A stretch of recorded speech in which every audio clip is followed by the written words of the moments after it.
হাঁটুও দুই হাতে ভর করে জীবন চলে ৩০ বছর বয়সী মিথুনের। স্পষ্ট কথা বলতেও পারেন না তিনি।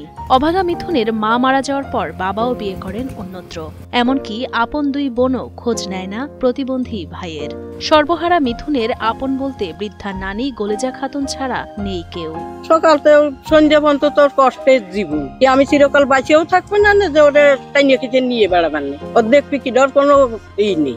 জন্ম থেকেই প্রতিবন্ধী মাগুরা পৌরসভার ১ নং ওয়ার্ডের দেরুয়া গ্রামের মিথুন মণ্ডল। দেড় যুগ আগে মায়ের মৃত্যু আর বাবা অন্যত্র বিয়ে করে ছেলের কোনো খোঁজ না নেয় নানির কাছেই বড় হয়ে ওঠে মিথুন। নিজে খেয়ে না খেয়ে অনেক কষ্টে নাতিকে বড় করে তোলেন নানি গোলেজা খাতুন।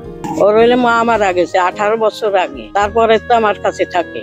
তবু আমি তো চিরকাল বেঁচে থাকবো না, ওর চিন্তা আমি সব সময় করি। ওর এই 30 বছর বয়স, তা আমি ওদের কি করবো? আমি ও ছোটতেই আমার কাছে থাই, মার গর্বেতেই ওই রুমের প্রতিবন্ধী হয়ে চলতে ফিরতে পারে না, আর কেউ পারে না, কথাও বলতে পারে না।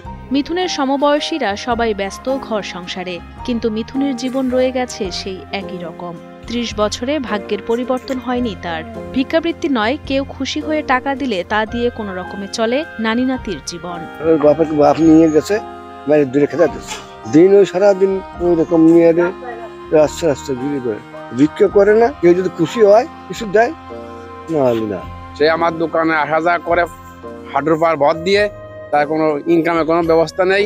সে ওই পথে বসে থাকে, যদি কই পথ চলতি লোককে 2-4 টাকা দেয় তাই খাই। নানা রোগে অসুস্থ শতর্ধ নানিরও শক্তি নেই কাজ করার। নাতির দুশ্চিন্তায় দিনরাত কাটে তার। সরকারিভাবে কোনো কাজের সুযোগ পেলে প্রতিবন্ধী নাতি একটু খেয়ে বেঁচে থাকতো, এই প্রত্যাশায় সবার কাছে অনুরোধ জানান নানি গোলেজা খাতুন। ওর হাত ভালো আছে, ও চোখও ভালো আছে। ও যদি সরকারি ভাবে কোনো একটা ব্যবস্থা করে দিত, তাহলে ওর জীবনটা গড়িয়ে তুলতে পারতো, ও বেঁচে থাকতে পারত। আমি আর কয়দিন বেঁচে থাকবো, আমি ওর চিন্তাই তো সবসময় করি। আমার কর্ম কোনো ক্ষমতা নেই যে ওর কিছু করিয়ে দেবে। প্রতিবন্ধী মিথুনের এমন করুণ অবস্থা দেখে ব্যথিত হন প্রতিবেশীরাও। তারা জানায়, মিথুন স্পষ্ট কথা বলতে না পারলেও বুদ্ধিমত্তার অধিকারী।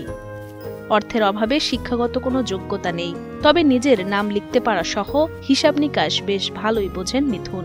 তাই সরকার ও বিত্তবানদের কাছ থেকে আর্থিক সহযোগিতা পেলে একটি দোকান দিয়ে কর্ম করে খেতে পারত, এমনটাই চাওয়া প্রতিবেশী ও স্থানীয়দের।